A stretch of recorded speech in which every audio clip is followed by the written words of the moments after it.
Kom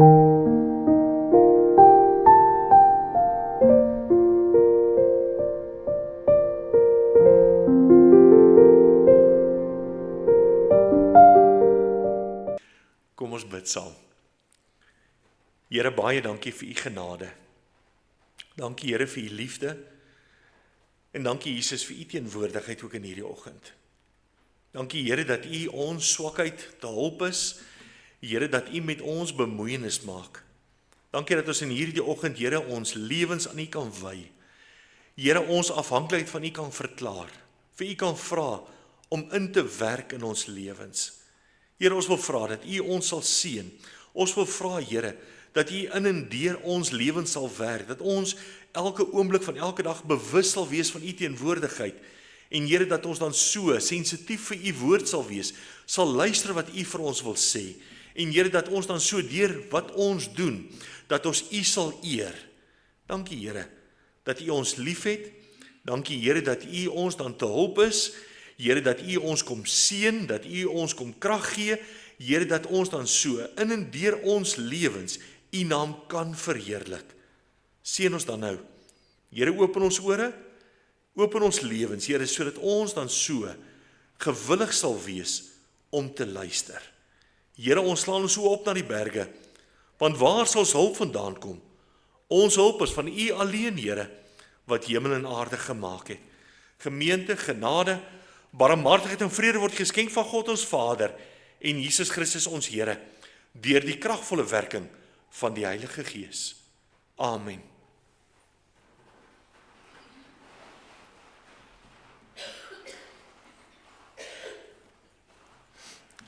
Ons lees dan nou vanoggend saam uit die wonderlike boek Hebreërs, 'n boek wat die Here vir ons gegee het, sodat ons as mens, en ek wil dit nou amper verwoord met my solo sang item, dis nie, ek moet alles kan doen in hierdie lewe nie.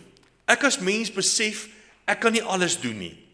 Maar daarom juis my afhanklikheidsverklaring van die Here, van Here help my, wees my dan behulpsaam, en dan beteken dit nog steeds nie, ek gaan alles kan doen, ek kan nou alles volkome, volmaak, alleen doen nie. Dis nie die Here ons gemaak het nie. Die Here het 'n rol en 'n funksie, wat ons elkeen moet vertolk, met ander woorde, elkeen van ons het 'n verantwoordelikheid, om te wees wat die Here gegee het, ek moet wees. En daarom gee die Here hierdie besondere boek, Hebreërs dan, vir ons as mens. Jesus Christus, wat dit wat tydelik was, dit wat nie volkome was nie, kom volkome maak het, deur sy koms. Die offer wat hy vir ons gebring het, jy sal sien, die skapie is baie bly, want die skapie word nie meer geoffer nie. Dis nie meer Ou Testamenties nie, daar's nie meer offers wat gebring moet word nie. Jesus Christus is die volmaakte offer. Al die offers was net 'n skaduweeld van die Here Jesus Christus se kruisiging. Met ander woorde, dit was 'n vooruitsig, dit was dit wat gaan kom, is vir hulle gewys deur die bring van die offers. En daarom het Jesus nou Christus vir ons aan die kruis gesterf, die volmaakte offer is gebring, en ons bring nie meer offers nie. Nou kyk ons terug in die geskiedenis, en ons eer die Here deur hoe ons reageer op die offer wat hy vir ons dan geword het met ons eie lewe, met hoe ons dan optree. En daarom sal jy sien, Jesus Christus, hoor as die engele, Jesus Christus is op die troon van God, Jesus Christus reageer, die hoëpriesters het nie meer werk nie, en daarom my en jou verantwoordelikheid, wat ons net weer aan herinner word. Die Here kom sê vir ons, dis nie nou meer net van, toe jy babietjie was, het jy melk gekry om te drink. Mamma en pappa het dit vir jou gebring, het jou gevoer, het alles vir jou gedoen. Nou moet jy volwasse word. En nou moet jy self verantwoordelikheid neem vir jou lewe. Dis nie meer jou mamma en pappa wat vir jou alles kom doen en voorsien in elke behoefte nie. Jy het 'n verantwoordelikheid vir jou eie geestelike lewe. En dis die wonderlikheid van die woord van die Here. My keuse. Oor die plek waar my geestelike lewe is die keuse wat ek maak. Godse begeerte is die volkomenheid. Godse begeerte is dat ek sy offer sal raak sien, nie net sal kennis van neem nie, maar dat ek dit my eie sal maak, dat ek sal toepas in my lewe, en dat ek dit sal uitlewe in volheid, wat die Here vir ons moontlik maak. Maar dis my verantwoordelikheid alleen. Ek het 'n verantwoordelikheid, ons kom kerk toe, ons het 'n verantwoordelikheid, ons lees, ons bid, ons lewe die lewe uit, my verantwoordelikheid en niemand anders tussen nie. Kom ons lees saam, die opskrifie in hierdie gedeelte is vermaaning om in die geloof te volhard. So hierdie is nie 'n uitnodiging nie, dis nie maar opsioneel nie, dis nou maar net van, ag, as jy nou wil, as jy nou sukkel, as dit nou moeilik gaan, as dit nou maar net so 'n tyd is wat ek regtig nie weet waarheen nie, dan moet ek nou in geloof begin volhard nie. Dit is dan ten alle tye die opdrag wat die Here vir ons gee, en die Here gee dit as 'n vermaaning. Met ander woorde, as ek dit nie doen nie, dan gaan ek nie suksesvol wees nie, dan gaan ek nie kan oorleef nie, dan gaan al hierdie uitdagings my wil oorrompel. Daarom vra die Here, en die Here spreek ons aan, die Here vermaan ons om te volhard in die geloof. Ons gaan daarvan saam lees, vers 19 tot en met vers 25. Terwyl ons dan, broeders, vrymoedigheid het om in die heiligdom in te gaan deur die bloed van Jesus, op die nuwe en lewende weg wat hy vir ons ingewy het, deur die voorhangsel heen, dit is sy vlees, en ons 'n groot priester oor die huis van God het, laat ons toetree met 'n waaragtige hart in volle geloofsekerheid, die harte deur die besprenkeling gereinig van 'n slegte gewete en die liggaam gewas met rein water. Laat ons die belydenis van die hoop onwankelbaar vashou, want hy wat dit beloof het, is getrou. En laat ons op mekaar ag gee om tot liefde en goeie werke aan te spoor. En laat ons onderlinge byeenkomste nie versuim soos sommige die gewoonte het nie, maar laat ons mekaar vermaan en dit des te meer na mate julle die dag sien nader kom. Ons lees net tot daar uit die wonderlike woord van die Here saam. Vandag is ons tema dieselfde as wat dit laasweek was. Laasweek het ons die tema hou vas wat jy het voorgehou uit Openbaring hoofstuk 3, na aanleiding van die brief wat aan die gemeente van Philadelphia geskryf is, die gemeente wat bekend was, wat geroem het en wat geprys is vir hulle broederliefde wat hulle uitgeleef het. En die Here het vir hulle gesê, dit wat julle het, dit wat ek in julle sien, hou vas daaraan. Met ander woorde, hulle moet dit bly voortbring in hulle lewens en uitleef met hulle lewens. Dit wat die Here gesien het, was vir hom dan prysenswaardig in hierdie gemeente. En daarom het die Here vir hulle gesê, hou vas aan die geopende deur.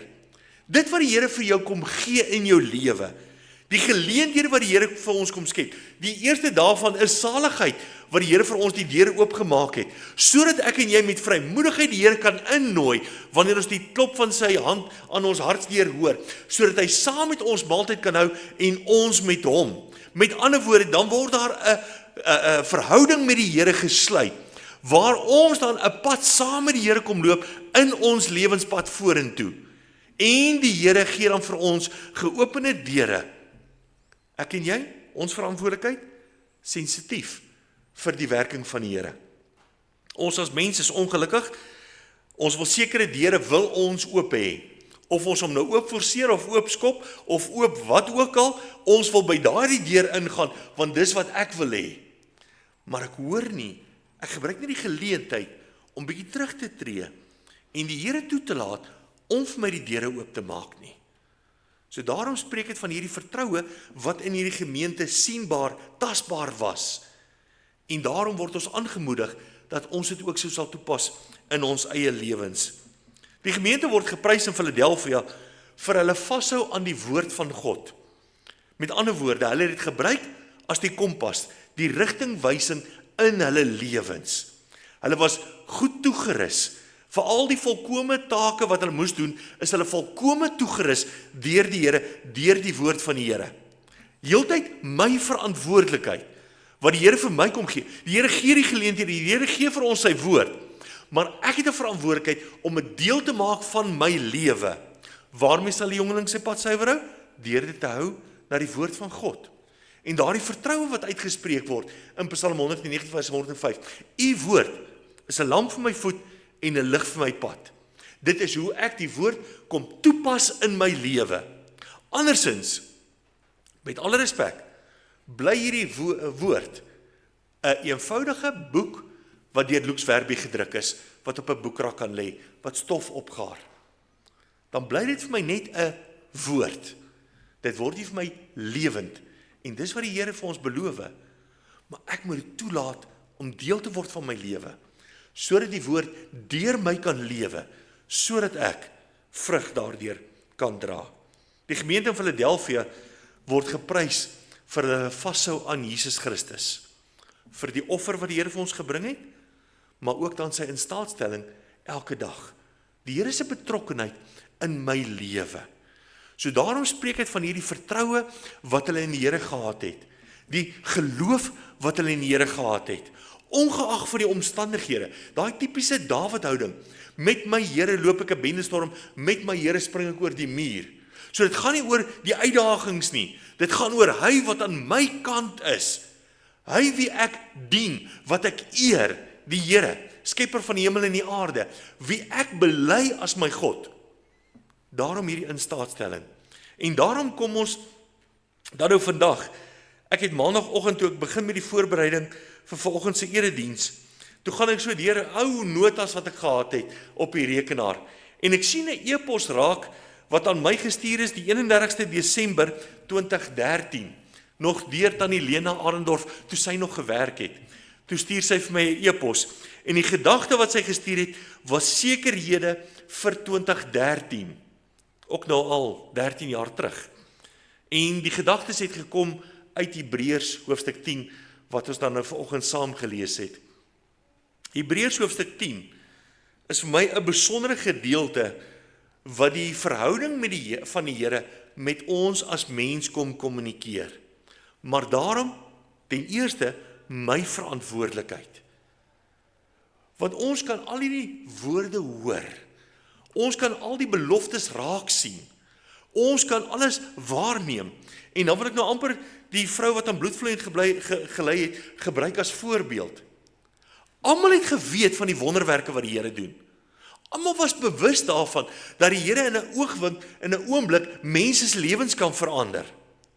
Sy alleen het die begeerte gehad, sy alleen raak in geloof die soem van die Here se kleed aan. Sy alleen word genees. Die Here vra, wie het my aangeraak? Die disippels vra vir die Here, maar Here, hoekom vra U? Almal stamp en stoot en almal wil graag aan U raak. Toe sê die Here, ja, maar daar net een het aan my geraak met geloof, met 'n begeerte om van my te ontvang. Almal was so naby aan die Here, maar tog so ver. So daarom vanoggend, wat is my begeerte van die Here? Wat wil ek hê van die Here? Hoekom is ek hier vanoggend in die kerk? Is ek hier uit 'n gewoonte, uit 'n tradisie, omdat ek wil nou nie sê my ma, my pa so sê nie, want net te sê van die kinders, dis hoekom ek hier is. So ek wil dit nie gebruik as 'n voorbeeld nie. Hoekom is ek hier vanoggend? Ek is hier. Nie omdat ek die dominee is, omdat dit my werk is nie. Ek is hier, want die Here sê hy is hier teenwoordig. In ons midde. Ek is hier met 'n begeerte. U die pottebakker, ek die klei. Vorm my en maak my soos wat U wil. Dit moet my gesindheid, my begeerte van die Here wees, my drome van die Here wees. Sodat ons die Here kan toelaat om in te werk in ons lewens. Ons lewe in onregverdige tye. Ons lewe in moeilike tye. Almal van ons is daarvan bewus. Maar daarom juis, omdat dit die profesie en die woord van die Here net nog erger gaan word in die toekoms. Wat moet ek doen? Wat is my begeerte? En dan moet ek nou versigtig wees as ek my begeerte wil bekend maak aan die Here. As ek vir die Here wil vra, Here, dis wat ek van U wil hê. Want dis wat die Here vir jou gaan gee. Dis die belofte wat die Here vir ons gee. So met ander woorde, ek moet nie nou hier sit en begeer en sê, Here, as ek net sakke vol geld kan hê nie. Hoekom wil ek dit van die Here vra? Want Here, dit gaan regtig lekker wees as ek my skuld hoef te betaal nie. Dit gaan regtig lekker wees as ek nie al die rente moet mors elke maand nie. Maar wat wil jy met jou geld dan doen? Wat wil jy met die geleenthede doen wat die Here jou gee? Wil ek dit net vir myself hê? En al begeer ek nou iets wat baie kosbaar is, al begeer ek gesondheid, al begeer ek lang lewensjare. Hoekom begeer ek dit? Here, ek wil 'n verskil maak in my kinders se lewens. Here, ek wil sonder pyn lewe. Ek verstaan dit, ons het begrip daarvoor. Maar wat wil jy sonder pyn doen? Wat wil jy met lewensjare doen? Presies wat jy gister en eergister gedoen het? Is dit wat jy gister en eergister gedoen het tot eer van die Here? Gesit en rus en wag op beter dae? Dis nie hoe ek elke dag wil leef nie. Ek wil elke oggend opstaan en uitsien na die dag. Met 'n wete, daar gaan uitdagings wees. Maar met hierdie sekerheid in my hart, die Here is met my, die Here is by my. Maak nie saak wat oor my lewenspad kom nie. Die Here gee vir my beloftes, dat ek dit sal kan hanteer, dat ek dit tot eer van sy naam sal kan doen. So daarom, ongeag wat voorlê, dankie Here vir u teenwoordigheid. Dankie dat u my wil gebruik, sodat ek 'n voorbeeld vir ander kan wees in hoe ons die konflik, hoe ons die uitdagings hanteer. So daarom gaan dit nie oor my as 'n individu nie, maar dit gaan oor die wêreld daar buite. Dit waarvoor Jesus Christus vir ons mens geword het. Wat hy alles prys gegee het, sodat hy doodgemaak kan word in my en jou plek. Sodat die prys vir my en jou betaal kan word. Sodat ek en jy die instaatstelling van die Here in ons lewens kan ervaar. Maar, dit hang van jou af. En niemand anders doen nie. Jy alleen kan die keuse maak. So mag die Here ons dan kom seën, terwyl die Here vir ons 'n vermaaning gee. Is dit nie vir my 'n vermaaning van jy moet oplet, hierdie goed moenie in jou lewe wees nie. Maar is vir my 'n vermaaning om my te herinner aan wat die Here vir my gedoen het. Waartoe die Here my in staat stel. Hoe die Here my wil gebruik. So met ander woorde, hierdie vermaaning is selftoepaslik. Here, voldoen ek aan wat u dan nou ons voorvermaan? Here, is ek nog steeds by die sagte kossies? Is ek nog steeds by die melk? Is dit nog steeds waarna my liggaam verlang? Ek weet nie hoe korrek is dit nie, en ek moes seker maar eers die feite gekyk het. Maar hulle sê, so goed soos wat melk vir 'n babatjie is, so sleg raak dit vir 'n volwassene, as jy dieselfde hoeveelhede inneem, is ek reg? Iemand het so gesê. Ek moet miskien nie eers iets bely, terwyl ons nou besig is. My medeleraar sê, en terwyl my medeleraar se broer ook hier is, ouma was baie ontsteld geweest, of die familie was baie ontsteld geweest, want die familie was onseker oor wat ons in ons kerk preek. En op die einde toe kom hulle agter, ek het op 'n stadium gesê, hoender eet is sonde. Dis nog steeds nie vir my, dis nog steeds sonde. Maar dis nie regtig sonde nie. Vir my is dit sonde. En ouma wou blykbaar nie meer hoender geëet het nie, want ek het in die erediens gesê, hoender eet is sonde. Jy kan hoenders eet. Los nie die wat eiers lê, sodat hulle kan bly eiers lê. Dit sal nou nice wees as ons eiers kan kry, want dis wat ek hou van hoenders, maar ek hou nog steeds nie van hoenders nie. Om te eet nie. So, dis nog steeds nie lekker nie. Die Here gee vir ons soveel geleenthede. Die Here het elkeen van ons uniek gemaak. Maar baie kere dan wil ek en jy kla oor my uniekheid. Was ek tog maar soos iemand anderste? Die Here het jou gemaak. En ek dink is tyd dat ons dit wat die Here in ons gemaak het, omhels. Vir die Here dankie sê, dat ek ek is. My ophou laat intimideer deur ander mense se opinies, wat ander mense dink wie ek is. Maar ek doen dit met 'n verantwoordelikheid voor die Here. Wat ek moet uitleef voor die Here, om die Here te verheerlik deur my hele lewe. So, kom ons kyk wat die Here ons wil kom aanmoedig, kom vermaan, waarin ek en jy moet vashou elke dag. Die eerste gedagte, ons het 'n groot priester. Hebreërs 10 vers 21 sê, terwyl ons dan 'n groot priester oor die huis van God het. Nou die priester, Oud-testamenties, tot en met die kruisiging van Jesus, die priester se werk was om tempelbediening te doen. Met ander woorde, vroeër jare Oud-testamenties, toe die volk nog Somaries was, toe hulle nog rondgetrek het, was dit die tabernakel gewees. Later jare Salomo het 'n tempel gebou. Die priester se werk was daar gewees om in die tempel diens te doen. Nou die volk het hulle offers gebring, en dan het die priester hulle behulpsaam gewees in die bring van die offer. Die persoon wat die offer gebring het, het sy hand op die kop van die offerdier gelê, en daarvoor het ek dan my sondes op hierdie dier kom plaas, in voorbeeld van die kruisiging van Jesus Christus. So hierdie dier se lewe gaan nou geneem word, sy bloed gaan vloei, sodat daar vergifnis vir my sondes kan wees. Maar ons moet nou mooi onthou, dis nie die dier wat die sondevergifnis gebring het nie, dis was omdat dit 'n skadubeeld was van die kruisiging van Jesus Christus. Dit was die voorbeeld, tasbaar wat die Here vir ons kom gee het, in die bring van die offers. Nou die priester het met ander woorde tussen die mens en God gestaan. En die priester het God se begeerte vir die mens kom gee, kom verduidelik, kom help, sodat ek as mens my offer aan die Here kan kom bring.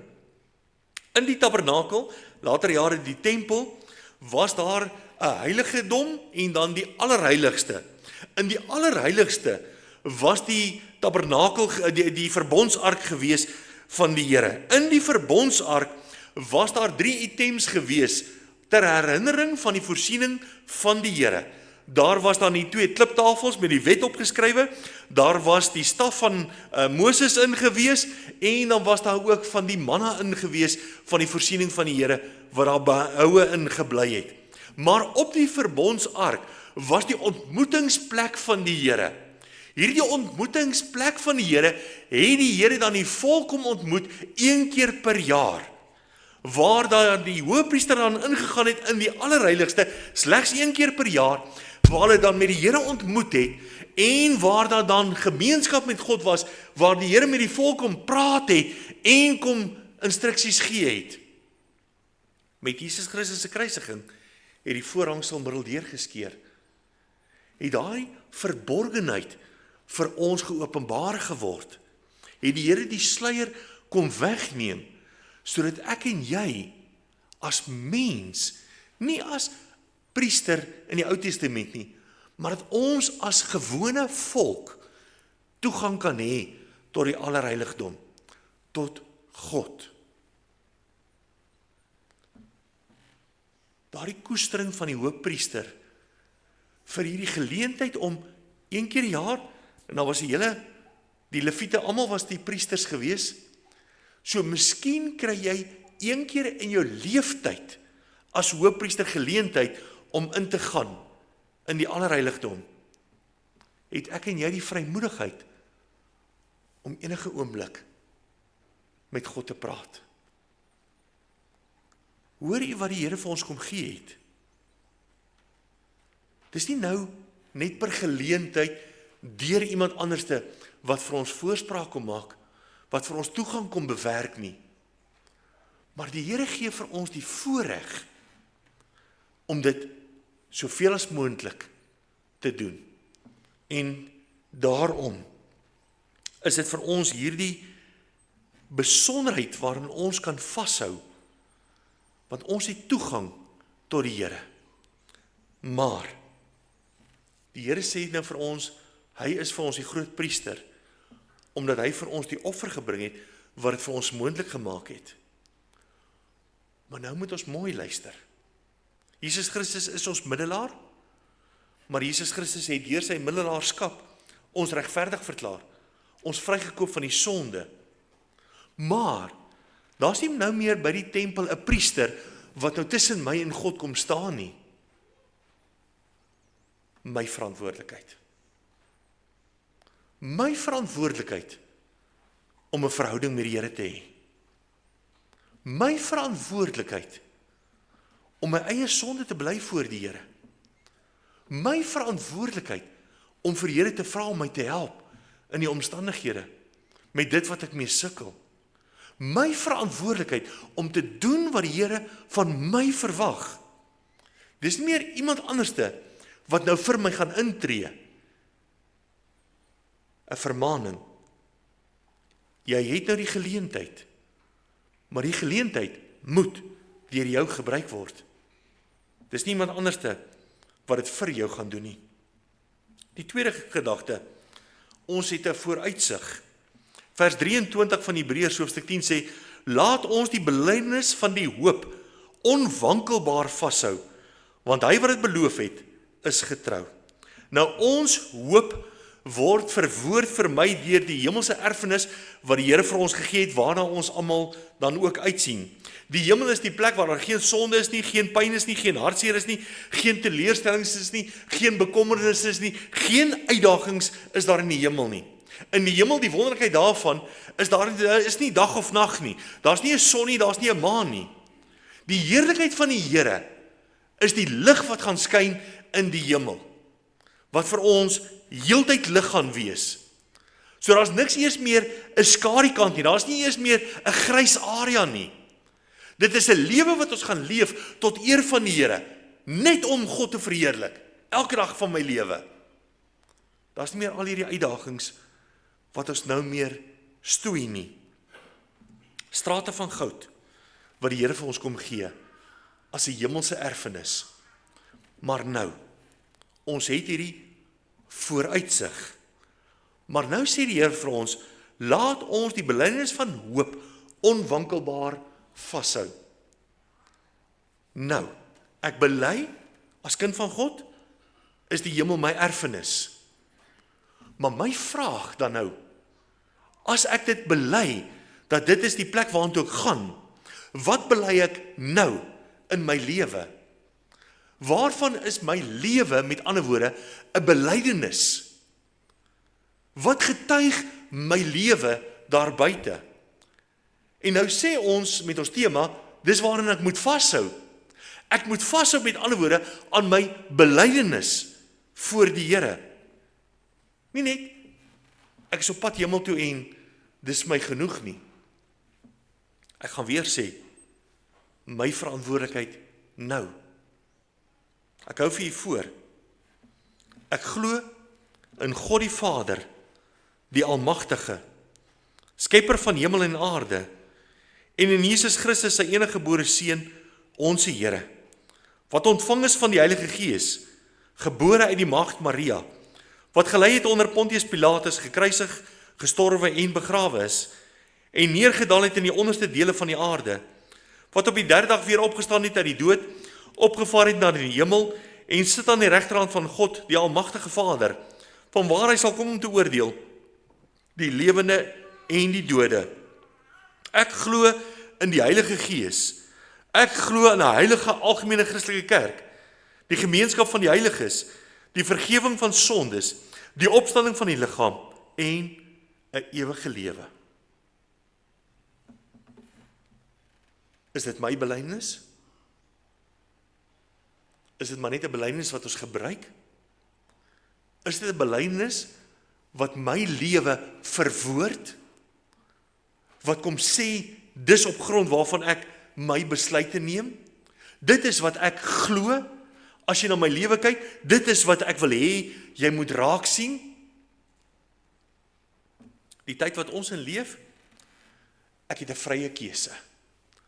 En ek lewe hierdie lewe voluit, en ek het die reg om keuses te maak, en ons gesels in die week, En ek sê vir Jana, dit is vir my so tragies, dat ons as mens nog nooit verander het nie.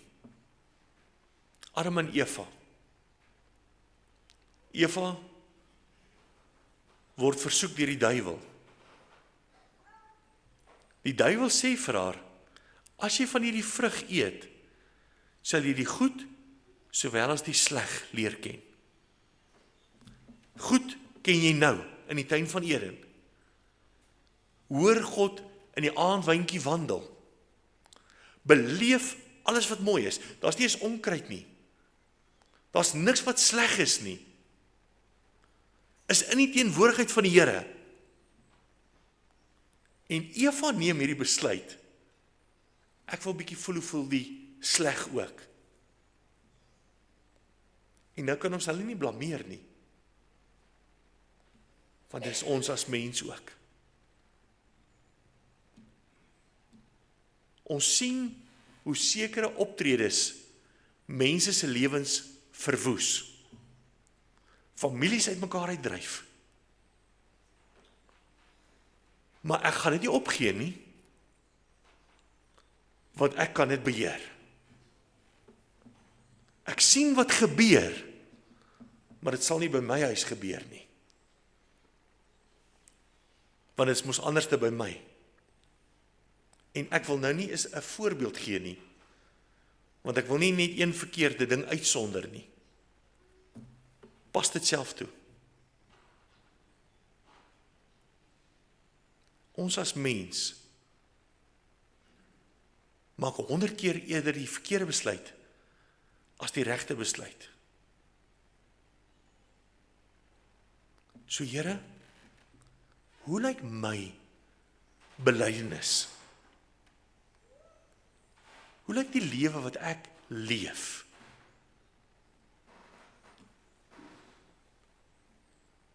Ek en jy het 'n verantwoordelikheid voor die Here. Wat ons die regte belydenis moet uitdra. En ek het al by verskeie geleenthede het ek gesê, ons moet reg wees om hemel toe te gaan. Reg, menende, ons moet wedergebore wees. Dis ononderhandelbaar. Dis al maniere hoe ek in die hemel kan kom, is as 'n kind van God is. Maar nou is ek kind van God. Ek het my hart vir die Here gegee. Ek het die Here se stem gehoor. Ek het die deur oopgemaak. Ek ervaar 'n verhouding met die Here. Maar nou neem ek nie altyd die regte besluite nie. Nou wil ek sê, maar ek is mens. Maar ek is mos nie volmaak nie. En dan gebruik ek dit as die agterdeur om maar verkeerd te doen. Om maar ondergemiddeld te wees. Om maar 'n sondaar te wees. Ek het laasweek genoem. Dit is my so onregverdig van ons as mens. Wat ons Jesus Christus gevange neem, omdat hy gesê die Heilige Gees kom woon in ons as kind van God. Maar nou is hy deel van my. En dis sy belofte. En nou neem ek hom op al hierdie ander plekke, geleenthede, situasies, waar die Here nie eintlik wil wees nie. Maar omdat hy in my is, vat ek hom soontoe. Dis my jammer, dat ons as mens dit goed praat. My belydenis is belangrik voor die Here. Is belangrik voor die mense. Ek het 'n verantwoordelikheid om 'n goeie belydenis wat God verheerlik uit te leef. Hebreërs kom sê verder dat ons moet vashou aan mekaar. Want die Here gee vir ons mekaar. Vers 24, en laat ons op mekaar ag gee om tot liefde en goeie werke aan te spoor. So nou sê die woord van die Here vir ons, dat ons 'n voorreg het om deel te kan wees van 'n gemeente, van mekaar. Nou sê die woord van die Here, ons moet ag gee op mekaar. Daar moet 'n samehorigheid onder mekaar wees. Daar moet 'n onderskraging, 'n ondersteuning onder mekaar wees. En dit raak nou moeilik. Want waar stop my verantwoordelikheid vir jou en waar moet ek nog steeds verantwoordelikheid vir jou neem? Waar is ek vir jou optrede verantwoordelik en waar nie? Vir my net die voorbeeld van ons as gemeente, en dis wat ek nog in my hele bediening toegepas het, as iemand sê, ek wil graag op die kerkraad wees, byvoorbeeld, ek wil graag sonnaarskool hou, ek wil graag dit kom doen in die gemeente, dan skep ons die geleentheid vir jou, om jou hartsbegeerte in die gemeente te kom uitleef. Baie kere, en ek wil nie nou voorbeelde gee nie, werk dit nie altyd heeltemal uit nie. Maar my verantwoordelikheid is om jou die geleentheid te gee. Dis nie om jou te ontneem van dit wat jy graag wil doen nie. Om vir jou te sê, ek dink nie jy kan dit doen nie. Ek hoor jou begeerte. Sê vir my, hoe kan ek jou help om jou begeerte uit te leef, om die Here daardeur te eer? As jy dit nie kom doen nie, is dit nie my verantwoordelikheid nie. Die verantwoordelikheid was, ek het vir die geleentheid gegee, geskep. Met ander woorde, jy het die verantwoordelikheid. Ek dra nie die verantwoordelikheid vir jou verkeerde keuses nie. En dis hoe ons as mens baie keer wil leef. Blameer die ander.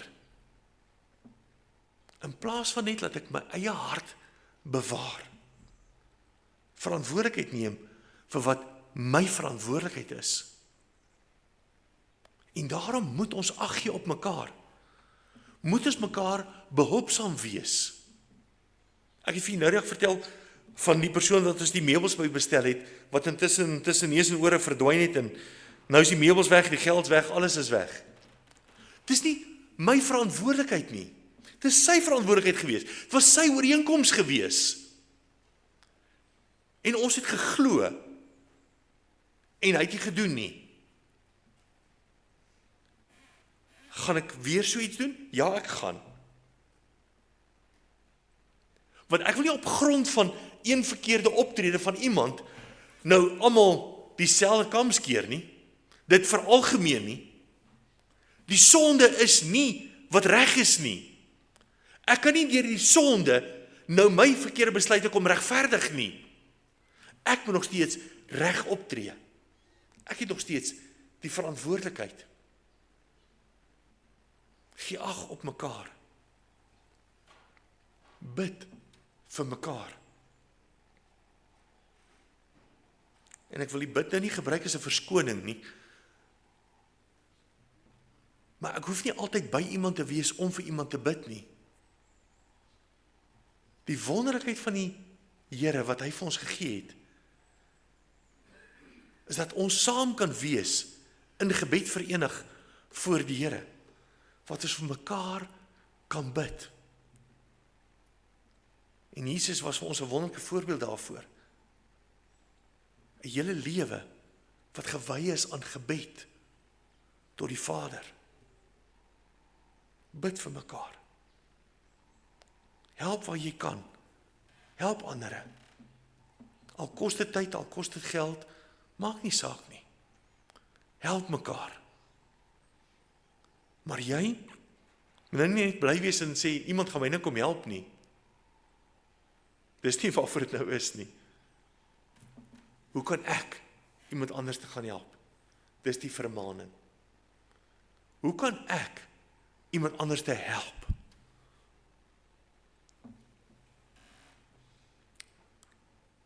Die mooiste voorbeeld wat in die woord van die Here vir my opgeteken is, van om mekaar te kan help, is Paulus wat sê in 1 Korintiërs 11 vers 1, wees julle dan my navolgers, soos wat ek het van Christus is. Wat het Paulus vir die ander mense kom doen? 'n voorbeeld uitgeleef. En Paulus het gesê, as jy onseker is oor hoe jy moet optree, dupliseer my optrede. Doen wat ek doen. Dan sal jy die regte dinge voor die Here doen. Dis wat hy vir mekaar gedoen het. Dit help nie ek loop en praat en wys almal se sonde uit nie. Dit gaan ons nêrens bring nie. Ons gaan heeltyd net stry en ons gaan heeltyd net ons eie sake wil regverdig. Paulus het gesê, my verantwoordelikheid, ek gaan 'n voorbeeld uitleef vir hierdie gemeente. En dit was Paulus se oplossing. Die laaste wat ek graag wil deel, en dis nou waar ons nou sterk by die vermaningsdeel kom, die opdrag wat die Here vir ons kom gee. En dis opdragte wat ons moet deel maak van ons lewe, wat ons moet kom uitleef met ons hele wese. Paulus kom, die woord van die Here kom sê vir ons, vers 19, terwyl ons dan broeders vrymoedigheid het. Vers 22, die harte deur die besprenkeling gereinig van 'n slegte gewete en die liggaam gewas met rein water. Die gewete is gereinig, God gee weer vrymoedigheid. Dis 'n vermaaning, dis 'n opdrag. Die Here sê vir ons moet vashou aan die vrymoedigheid wat hy vir ons gee. Op grond waarvan? Die voorhangsel wat geskeur is. Wat die Here vir ons nou voor die vrymoedigheid gee om tot God toe te nader. Ek self in gesprek met die Here, met die skepper van die hemel en die aarde, met die belydenis wat ek kom uitleef. Maar so dikwels het ek nie vrymoedigheid nie. So dikwels bly ek maar eerder stil. So dikwels vra ek nie vir die Here om my te kom help nie. Hoekom nie? Want die duiwel is die aanklaer. Die duiwel kom herinner my aan die mislukkings wat ek gehad het. Die duiwel kom ontneem my die vrymoedigheid wat Jesus Christus vir ons gegee het. En nou maak ek, nou is ek die oorsaak dat die verlede my vashou soos 'n anker en ek nie kan beweeg nie. Wat verkeerd is nog steeds verkeerd gewees. Ons kan dit nie goed praat nie. Maar die goed van die verlede is dis goed wat afgehandel is. Ek kan niks daaraan verander nie. Nou vra ek vergifnis. Deur die besprenkeling gereinig van 'n slegte gewete. Nou kom maak die Here my 'n nuwe skepsel, soos wat hy vir ons in Korintiërs kom sê. Hy kom vergewe my sondes van wat ek ook al verkeerd gedoen het. Hy kom vergewe my van wat ook al iemand anders te meen ek verkeerd gedoen het. Hy kom geef my 'n rein gewete voor die Here. Want dis wat ek van die Here kom vra. En nou sê die Here, ek moet vashou daaraan. Want dit geef my vrymoedigheid. Nou, verlede, ek kan nou niks daaraan verander nie. Vanaf, ek kan niks daaraan verander. Met ander woorde, nou is ek nie nou roekeloos en ek tree op soos wat ek net wil optree en ek maak wat ek wil maak, want dit is mos nou in elk geval, môre is nou maar weer oor môre se gister. So dan sit weer in die verlede en dan was dit nou maar klaar gedane sake gewees nie. Ek wil lewe met die verantwoordelikheid. Ek wil nie verkeerd doen nie. Ek gaan heel waarskynlik foute maak. Maar dis nie my begeerte nie. My begeerte is om die regte optrede te doen. Voor die Here. Ek vra die Here. Ek neem partykeer nie altyd goeie besluite nie. Maar die Here help my. Sodat ek hierdie opdrag kan uitlewe. Want ek wil nooit my vrymoedigheid voor U verloor nie. Ek wil nie by U opdaag met 'n klomp sonde nie. Reinig my, Here. Elke dag. Sodat ek met vrymoedigheid voor die Here kan wees. En dan sê hy in vers 22 verder, laat ons toetree met 'n waaragtige hart in volle geloofsekerheid. En dit spreek vir my van, ek loop die pad. Dis nie van ek twyfel, dis nie van ek hoop maar nie, of ons sal maar sien nie. Dis van ek lewe, my lewe, voluit, maar met 'n verantwoordelikheid voor die Here. Toetree sê, laat ek optree, laat ek opstaan, laat ek, moet ek sê in ons tyd waar ons leef se taal, laat ek net 'n bietjie ruggraat kry. Laat ek opstaan, laat ek verantwoordelikheid neem. Laat ek my eie verskonings agterlaat. Here, wat wil U hê moet ek doen?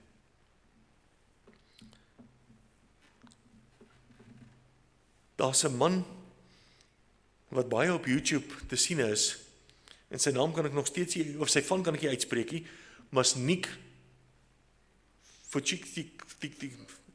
iets snaaks. Hy het nie arms en bene nie. Hy kan nie toetree nie. Hy het nie eens 'n voet om op te staan nie. Het jy al gesien wat doen daai man? Hy het verskonings. Hy het redes om nie te doen wat die Here van hom vra nie. Menslik gesproke. Want hy het baie uitdagings. Hy lewe voluit met die gebreke. Maar ek en jy? Here, nie vandag nie. En dan is ons, dan kan ons nie vir die Here werk nie. Here, wat wil U hê moet ek doen? Ek wil voluit toetree, ongeag wat ook al. So help my, stel my in staat, Here, want ek wil. Vers 25, en laat ons onderlinge byeenkomste nie versuim, soos sommer die gewoonte het nie, maar laat ons mekaar vermaan, en des te meer, na mate julle die dag sien naderkom. En dis maar een van ons groot uitdagings, in die tyd waarin ons leef. Ons het in COVID-tyd, het ons baie uitdagings gehad, waar ons wetlik nie toegelaat was om by mekaar te kom nie, en ons het begin met YouTube-uitsendings, en die YouTube-uitsendings het nou verder gegaan, ook oor ons landsgrense, en nou voel die kerkraad te jammer om die YouTube weer te stop, want daar's nou mense wat nie kerke het op die plekke waar hulle bly, wat nou ook die woord kan deel op hierdie manier, maar nou is die mense wat nou wat kerk toe kan kom, is ons gaan vanoggend bietjie inlê, en ons gaan sommer YouTube. Ons gaan nou nie kerk toe kom nie. Omdat jy dit misbruik, kan ons dit nie vir die ander mense ontsê nie.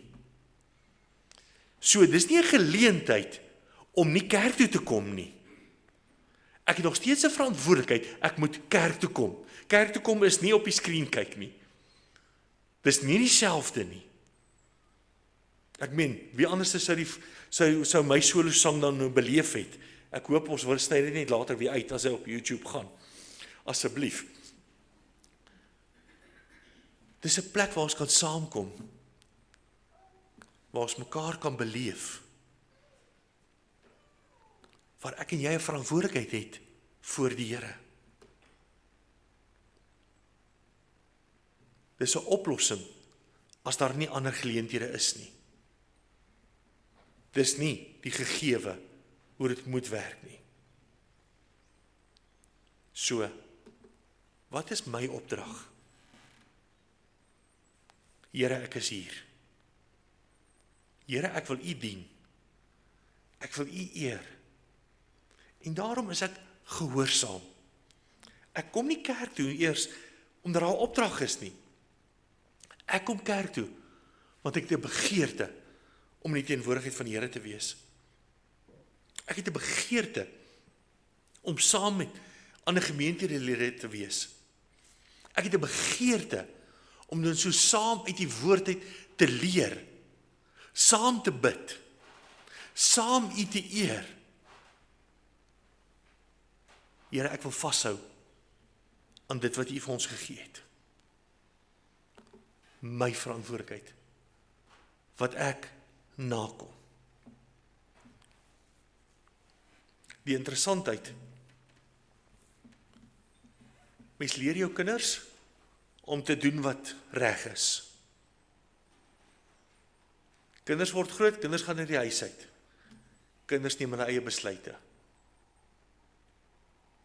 Ek is nie meer daar om vir hulle voor te skryf wat reg en wat verkeerd is nie. Ek kan net bid. Ek kan net vir hulle intree. Ek kan net vir hulle vra dat die Here vir hulle genadig sal wees. Maar ek wil my verantwoordelikheid nakom. Ongeag. So my gehoorsaamheid is nie onderhewig aan 'n klomp ander voorwaardes nie. Ek neem verantwoordelikheid van my lewe. So mag die Here ons kom seën. Mag ons aan hierdie getuienis vashou.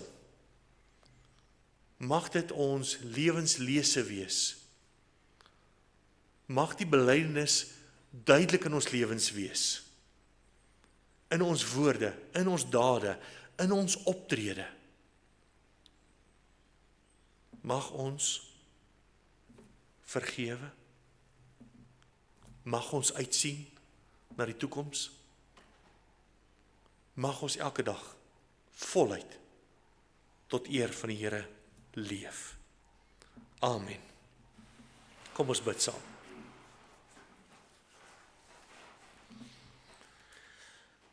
Here, terwyl ons in hierdie oggend hier by mekaar is, Here, dankie dat U hier teenwoordig is.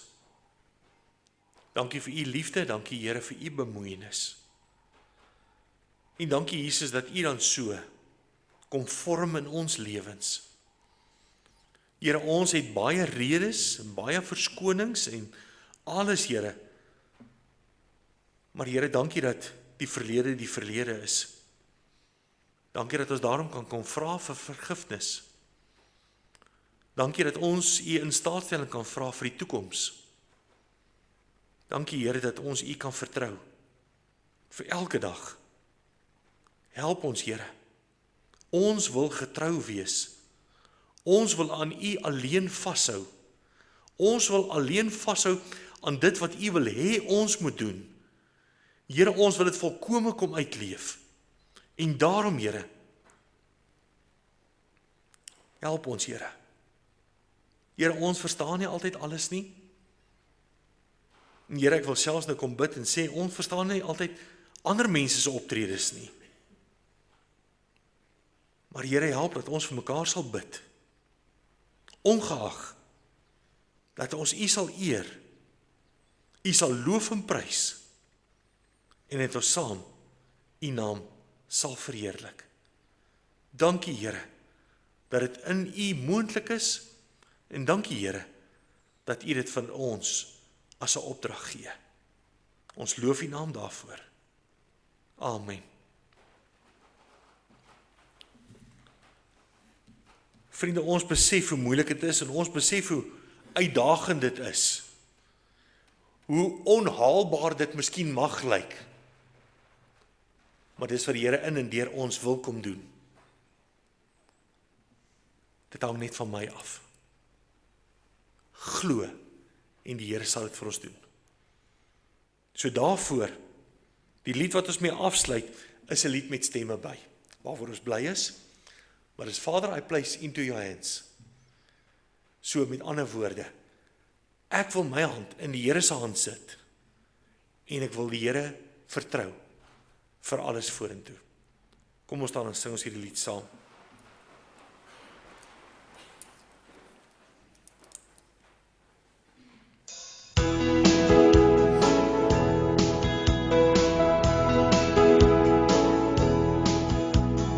Father, I place into your hands the things that I can do. Father, I place into your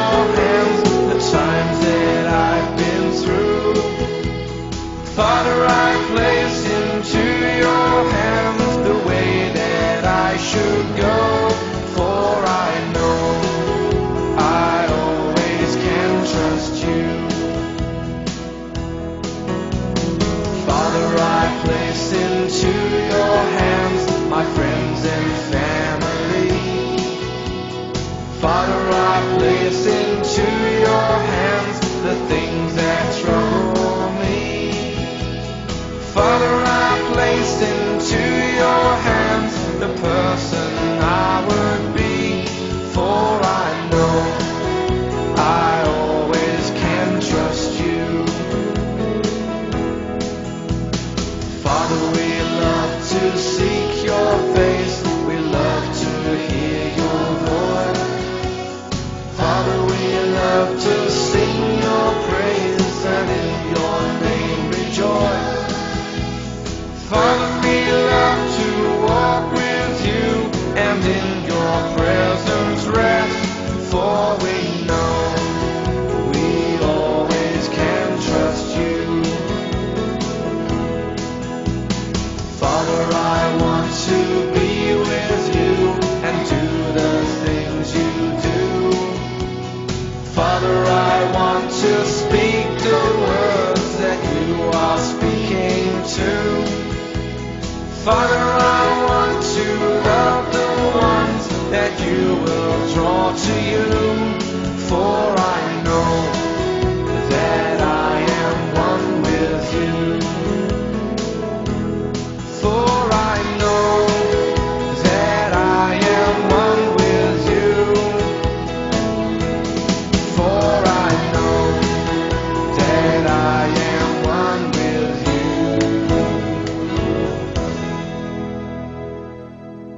Ontvang die seën van die Here. Die Here sal jou seën en jou behoed. Die Here sal sy aangesig laat skyn en jou genadig wees. Die Here sal sy aangesig oor jou verhef en aan jou vrede gee. Amen.